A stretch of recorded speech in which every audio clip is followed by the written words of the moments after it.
ಮಾವ ಈ ಸಲ ಮಾಡಿರೋ ಪ್ಲಾನಿಂದ ನಮ್ ಎಲ್ಲಾ ಸಮಸ್ಯೆಗಳು ದೂರ ಆಗ್ಬಿಡುತ್ತೆ. ವಿಕ್ಕಿ ಮದುವೆ ಸಂಭ್ರಮ ನೋಡಿ ಭಾರ್ಗವಿ ಉರ್ಕೊಂಡು ಅರ್ಜುನಿಂದ ದೂರ ಆಗ್ತಾಳೆ.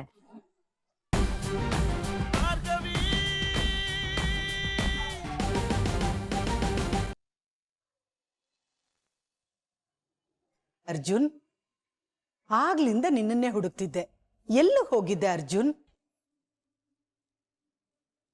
ನಾನು ನಮ್ಮ ಮಾವನ ಮನೆಗೆ ಹೋಗಿದ್ದೆ. ಹೌದಾ? ನಿನ್ನ ಹತ್ರ ಚೆನ್ನಾಗಿ ಮಾತಾಡಿದ್ರಾ? ಇಲ್ಲ ಶಕ್ಕು, ನಾನು ಹೋದ ಗಳಿಕೆನೇ ಸರಿ ಇಲ್ಲ ಅನ್ನೋ ಹಾಗೆ ಏನೇನೋ ನಡೆದೋಯ್ತು. ಅವ್ರಿಗೆ ಹೆಲ್ಪ್ ಮಾಡೋಣ ಅಂತ ಹೋಗಿದ್ದೆ, ಆದರೆ ನನ್ನಿಂದ ಅವ್ರಿಗೆ ಬೇಜಾರು ಇನ್ನೂ ಜಾಸ್ತಿ ಆಯಿತು. ಅವ್ರ ಕೋಪ ತಪ್ಪಲ್ಲ ಬಿಡು, ಸ್ವಾಭಿಮಾನಿಗಳಲ್ವಾ, ಹಾಗಂದಿರೋದು ಸಹಜ. ನಾನು ಸಾರಿ ಕೇಳಿದೆ ಶಕ್ಕು, ಆದರೆ ಮಾವ ಕ್ಷಮಿಸೋ ಸ್ಥಿತಿಲಿ ಇರಲಿಲ್ಲ. ನೀನ್ ಮಾಡಿರೋದು ಇಷ್ಟು ಸಣ್ಣ ತಪ್ಪಲ್ಲ, ಅಷ್ಟು ದೊಡ್ಡ ತಪ್ಪು. ಆದರೆ ಸಾರಿ ಕೇಳಿದ್ಮೇಲೆ ನಮ್ಮ ತಪ್ಪನ್ನ ಒಪ್ಕೊಂಡಿದ್ದೀವಿ ಅಂತಾನೆ ಅರ್ಥ ಅಲ್ವಾ? ನಿನಗೆ ನಾನು ಹೇಗೆ ಅರ್ಥ ಮಾಡಿಸ್ಲಿ? ಈಗ ನಾವು ಅನ್ನ ಮಾಡೋದಕ್ಕೆ ಒಲೆ ಮೇಲೆ ಕುಕ್ಕರ್ ಇಡ್ತೀವಿ, ಆಮೇಲೆ ಬೆಂಕಿ ಹಚ್ತೀವಿ. ನೀವು ಮಾಡಿರೋ ತಪ್ಪು ಆ ಬೆಂಕಿ ತರ. ವಿಸಿಲು ಹೇಳ್ದೆ ಮುಚ್ಚಿಟ್ಟು ಗೊತ್ತಾಗಿರೋ ಸತ್ಯದ ತರ. ನೀನು ನಿನ್ ತಪ್ಪನ್ ತಿದ್ಕೊಂಡು ಗ್ಯಾಸ್ನ ಆಫ್ ಮಾಡಿದೆ, ಆದ್ರೆ ಕುಕ್ಕರ್ ವಿಸಿಲ್ ಇಳಿಯೋಕೆ ತಣ್ಣಗಾಗೋದಕ್ಕೆ ಸ್ವಲ್ಪ ಸಮಯ ಬೇಕಲ್ವಾ? ಹೌದಲ್ವಾ? ಅಂದ್ರೆ ಅವ್ರ ಕೋಪ ತಣ್ಣಗಾಗಕ್ಕೂ ಟೈಮ್ ಬೇಕಲ್ವಾ? ಅರ್ಜು, ಅನ್ಪೂರ್ಣವ್ರಿಗೂ ಇನ್ನೂ ಸಿಟ್ಟಿದೀಯಾ? ದುಃಖ ಏನೋ ಇದೆ, ಆದ್ರೆ ಅಳಿ ಅಂತಾನೆ ಮಾತಾಡ್ಸಿದ್ರು. ಭಾರ್ಗವಿ ಬಗ್ಗೆ ವಿಚಾರಿಸಿದ್ರು, ಅವ್ರನ್ನ ಚೆನ್ನಾಗಿ ನೋಡ್ಕೊ ಅಂತಾನು ಅಂದ್ರು. ಅಷ್ಟೇ ಅಲ್ಲ ಶಕ್ಕು, ನಮ್ಮಿಬ್ರಿಗೆ ಅಂತ ಏನೋ ಕೊಟ್ಟಿದ್ದಾರೆ.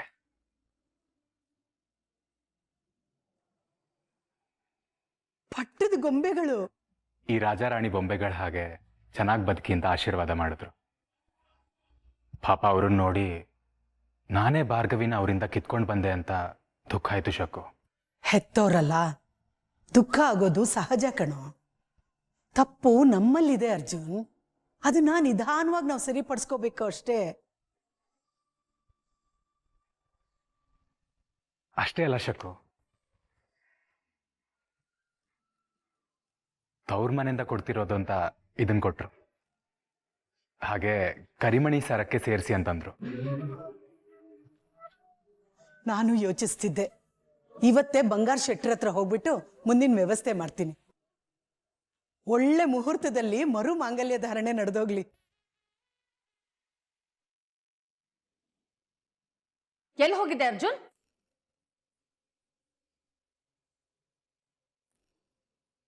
ಅದು ಆಫೀಸ್ಗೆ ಹೋಗಿದ್ದೆ ಮ್ಯಾಮ್. ನೀನೇನೋ ಆಚೆ ತಿರ್ಗಾಡ್ತಾ ಇರ್ತೀಯ, ಆದ್ರೆ ನೀನ್ ಕರ್ಕೊಂಡ್ ಬಂದಿರೋ ಮಾರಿ ಇದ್ದಾಳಲ್ಲ, ಅವಳನ್ನ ನಾವು ಸಹಿಸ್ಕೋಬೇಕಲ್ಲ. ಅವಳೇನ್ ಮಾಡಿದ್ಲು ಗೊತ್ತಾ? ಮಾರಿ ಅಂತೆಲ್ಲ ಹೇಳ್ಬೇಡಿ ಮ್ಯಾಮ್.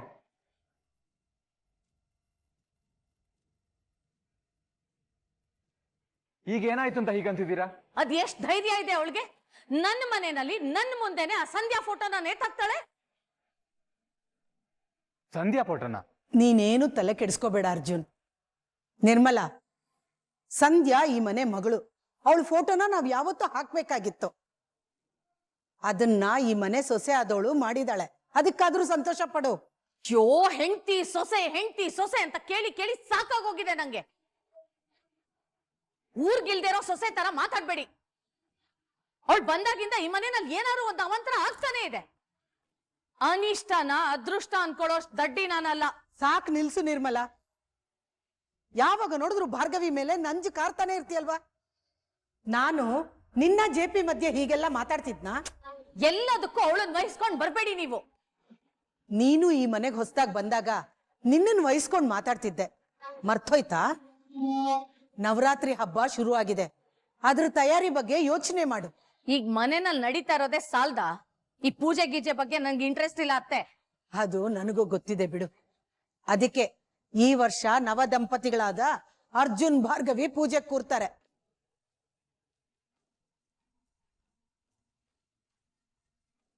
ಭಾರ್ಗವಿನ ಅವಳು ಯಾಕೆ ನಮ್ಮನೇಲಿ ಪೂಜೆ ಮಾಡ್ಬೇಕು? ನವ ದಂಪತಿಗಳು ಪೂಜೆ ಮಾಡೋದು ವಾಡಿಕೆ. ನೋಡಿ ಅತ್ತೆ, ನೀವೇನೇ ಹೇಳಿದ್ರು ಅಷ್ಟೇ, ಅವಳು ಪೂಜೆ ಮಾಡೋದನ್ನ ನಾನ್ ಒಪ್ಪಲ್ಲ. ಹಬ್ಬದ ದಿನ ಆದ್ರೂ ಕೋಪ ಅಸೂಯೆ ಬಿಟ್ಟು ಸಮಾಧಾನವಾಗಿರು ನಿರ್ಮಲಾ. ಏನಾದ್ರೂ ಮಾಡ್ಕೊಂಡು ಹಾಳಾಗೋಗಿ ಏನಾದ್ರೂ ಮತ್ತೆ ಅವಾಂತರ ಆಗತ್ತಲ್ಲ, ಆಗ ನಿಮಗ್ ಬುದ್ಧಿ ಬರುತ್ತೆ.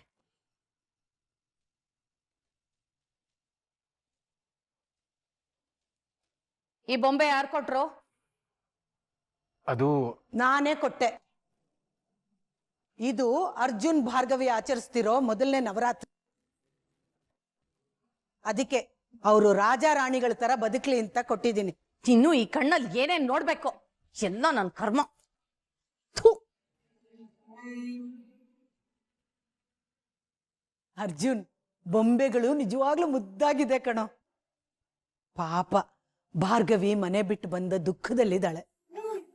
ಅವಳು ದುಃಖ ಕಳೆಯೋ ಹಾಗೆ ಈ ಬೊಂಬೆನ ಇಟ್ಟು ದಸರಾ ಹಬ್ಬನ ಧಾಮ್ ಧೂಮ್ ಆಗಿ ಆಚರಿಸೋಣ.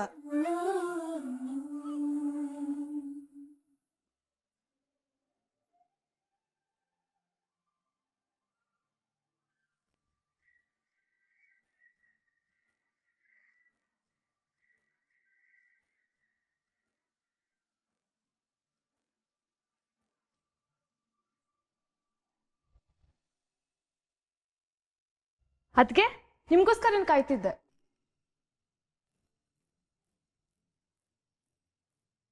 ಪರವಾಗಿಲ್ಲ, ಮಾತಾಡೋರಿ. ನನ್ ಬೃಂದ ಅದಕ್ಕೆ ಅನ್ಕೊಂಡ್ ಮಾತಾಡ್ದೆ, ನಿನ್ ಜೊತೆ ಅಲ್ಲ. ಪರವಾಗಿಲ್ಲ ಬಿಡು, ನಿನ್ ಜೊತೆ ನಾನು ಮಾತಾಡ್ಬೇಕು. ಒಬ್ಳೆ ಸಿಕ್ಕಿದ್ದು ಒಳ್ಳೇದಾಯ್ತು. ನನ್ ಜೊತೆ ನಿನ್ಗೇನ್ ಮಾತು? ನಿನ್ ಜೊತೆ ಮಾತಾಡೋದಕ್ಕೆ ಇಂಟ್ರೆಸ್ಟ್ ಆಗ್ಲಿ ಟೈಮ್ ಆಗ್ಲಿ ನನಗಿಲ್ಲ. ವಿಕ್ಕಿ ಬಗ್ಗೆ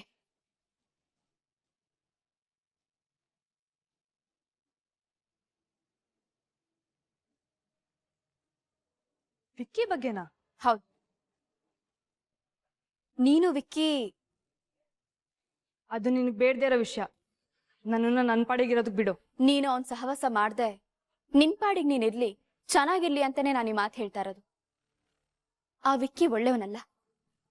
ಅವನ್ನ ನಂಬಿ ನೀನ್ ಮೋಸ ಹೋಗ್ಬೇಡ ರಿತು. ಸಂಧ್ಯಾಗೂ ಹೀಗೆ ಹೇಳಿ ತಲೆ ಕೆಡ್ಸ್ತೀಯಾ? ಅಥವಾ ಅವಳೇ ನಿನ್ನನ್ನು ಹುಡ್ಕೊಂಡ್ ಬಂದಿದ್ಲ? ನೋಡು, ನಾನ್ ನಿನ್ ಕಣ್ಣಿಗೆ ಹೇಗ್ ಕಾಣಿಸ್ತಿದ್ದೀನೋ ನನಗ್ ಗೊತ್ತಿಲ್ಲ. ಆದ್ರೆ ನಾನು ಒಳ್ಳೆಯವಳಾದ್ರು ಕೆಟ್ಟವಳಾದ್ರೂ ನಿನ್ಗೇನು ಆಗಲ್ಲ. ಆದ್ರೆ ಕೆಟ್ಟತನದಿಂದ ನಿನ್ ಲೈಫ್ ಹಾಳಾಗ್ತಿದೆ ಅನ್ನೋದು ನೆನಪಿರ್ಲಿ. ವಿಕ್ಕಿ ಒಬ್ಬ ಕ್ರಿಮಿನಲ್ ರೀತು. ನಿನ್ ಮುಂದೆ ಒಳ್ಳೆ ಒಂಥರ ಮುಖವಾಡ ಹಾಕೊಂಡು ನಾಟಕ ಮಾಡ್ತಿದ್ದಾನಷ್ಟೆ. ಆಮೇಲೆ ನೀನಿನ್ನು ಚಿಕ್ಕವಳು. ಇವಾಗ್ಲೇ ಈ ಪ್ರೀತಿ ಗೀತಿ ಅಂತೆಲ್ಲ ತಲೆ ಕೆಡಿಸ್ಕೊಳ್ಬೇಡ. ಚೆನ್ನಾಗಿ ಓದಿ ನಿನ್ ಭವಿಷ್ಯ ಕಟ್ಕೋ. ಸ್ವಲ್ಪ ದಿನ ಕಳೆದ್ಮೇಲೆ ನಾನು ಹೇಳಿದ್ದೆಲ್ಲ ಸತ್ಯ ಅಂತ ನಿನಗೆ ಅರ್ಥ ಆಗುತ್ತೆ. ನೋಡು, ನಿಮ್ಮಪ್ಪ ಅಮ್ಮ ತುಂಬಾನೇ ಭಯದಲ್ಲಿದ್ದಾರೆ. ಅವ್ರ ನೋವಿಗೆ ನೀನ್ ಕಾರಣ ಆಗ್ಬೇಡ. ಅವ್ರು ಯಾವ ಹುಡುಗನ್ ತೋರಿಸ್ತಾರೋ ಆ ಹುಡುಗನ್ ಮದ್ವೆ ಆಗಿ ಆರಾಮಾಗಿ ಖುಷಿಯಾಗಿರು.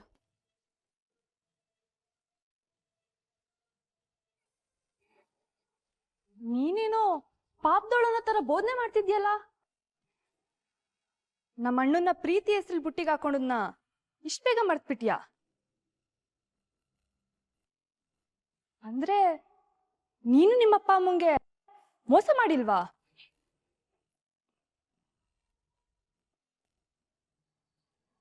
ನಾನು ಹೇಗಿರ್ಬೇಕು ಅಂತ ರೈಟ್ಸು ನಿನಗಿಲ್ಲ. ದೊಡ್ಡಪ್ಪನೇ ಒಪ್ಪಿದ್ದಾರೆ, ನೀನ್ ಯಾರು ಕೇಳೋದಕ್ಕೆ?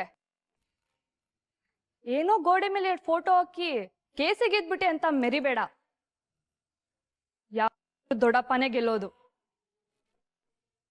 ಇನ್ನೊಂದ್ಸಲ ನನ್ನ ವಿಕ್ಕಿ ಮಧ್ಯೆ ಬರೋಕ್ ಟ್ರೈ ಮಾಡಿದ್ರೆ ನಾನಂತೂ ಸುಮ್ನಿರಲ್ಲ.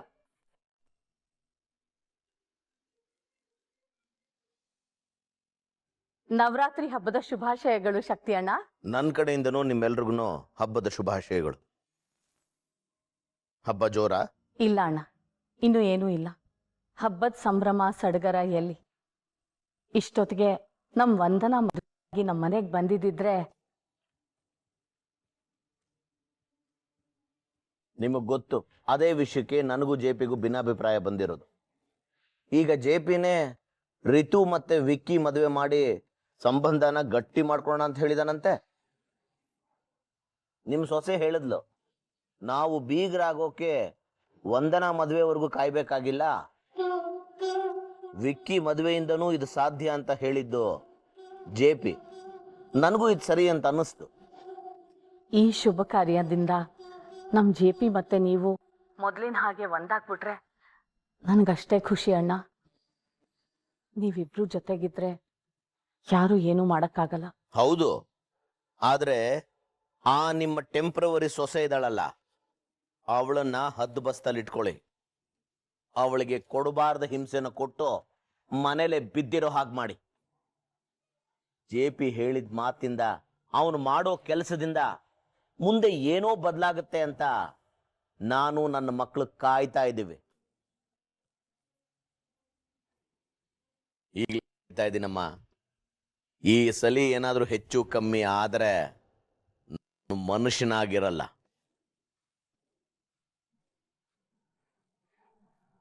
ನಮ್ಮಿಂದಾಗಿದ್ದ ತಪ್ಪನ್ನ ನೀವು ಮರೆತು ದೊಡ್ಡ ಮನಸ್ಸು ಮಾಡಿ ಈ ಮದುವೆಗೆ ಒಪ್ಕೊಂಡಿದ್ದೀರಾ.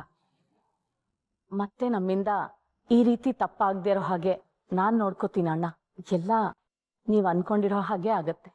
ಜೆ ಪಿ ಯಾವುದೋ ಕೇಸ್ ಮೇಲೆ ಡೆಲ್ಲಿಗೆ ಹೋಗ್ತೀನಿ ಅಂತ ಹೇಳಿದ್ದ. ಯಾವಾಗ ವಾಪಸ್ ಬರ್ತಾನೆ? ಸ್ವಲ್ಪ ತಡ ಆಗತ್ತೆ ಅಣ್ಣ, ಆದ್ರೆ ನೀವೇನು ಯೋಚನೆ ಮಾಡಬೇಡಿ. ಮದುವೆ ತಯಾರಿ ಎಲ್ಲ ನಡೀತಾನೆ ಇರತ್ತೆ. ಸರಿಯಮ್ಮ.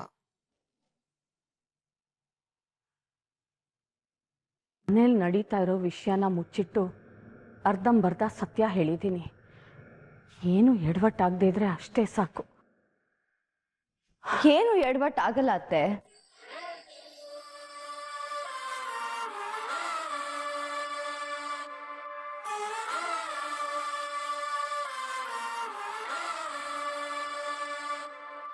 ಮಾವ ಈ ಸಲ ಮಾಡಿರೋ ಪ್ಲಾನಿಂದ ನಮ್ ಎಲ್ಲಾ ಸಮಸ್ಯೆಗಳು ದೂರ ಆಗ್ಬಿಡುತ್ತೆ. ವಿಕ್ಕಿ ಮದುವೆ ಸಂಭ್ರಮ ನೋಡಿ ಭಾರ್ಗವಿ ಉರ್ಕೊಂಡು ಅರ್ಜುನಿಂದ ದೂರ ಆಗ್ತಾಳೆ. ಆ ಗ್ಯಾಪಲ್ಲಿ ನಮ್ಮ ಮಾವ ಕೇಸ್ನೇ ಮುಗಿಸ್ಬಿಡ್ತಾರೆ. ಆಮೇಲೆ ನೀವ್ ಆಸೆ ಪಟ್ಟ ಹಾಗೆ ವಂದನ ಈ ಮನೆ ಸೊಸೆ ಆಗ್ತಾಳೆ. ಅಷ್ಟಾದ್ರೆ ಸಾಕು ಬೃಂದ. ಮೊದಲು ಆ ದರಿದ್ರ ನಮ್ಮನೆಯಿಂದ ಆಚೆಗೆ ಹೋಗಿ ಅದೃಷ್ಟ ಅಂದ್ರೆ ವಂದನ ನಮ್ಮನೆಗೆ ಬರ್ಬೇಕು. ಇದ್ರ ಜೊತೆ ನನ್ನ ಕಡೆಯಿಂದ ಒಂದು ಗಿಫ್ಟ್ ಇದೆ ಅತ್ತೆ. ಗಿಫ್ಟಾ? ಏನದು? ಆದಷ್ಟು ಬೇಗ ನಿಮ್ಗೆ ಗೊತ್ತಾಗತ್ತೆ.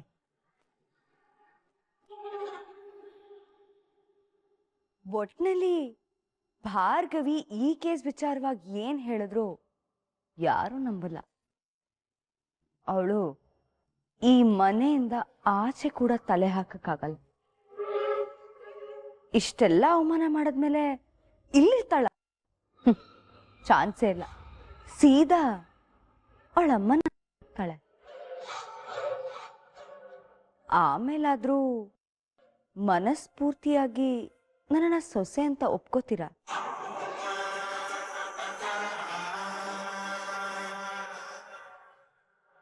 ನಿನ್ನ ಮಾತು ನಿಜ ಆದ್ರೆ ಖಂಡಿತ ಒಪ್ಕೋ. ಸರಿ ಅಕ್ಕ, ಒಪ್ಕೋತೀನಿ ಅಂದ್ರಲ್ಲ, ಅಷ್ಟು ಸಾಕು ಬಿಡಿ.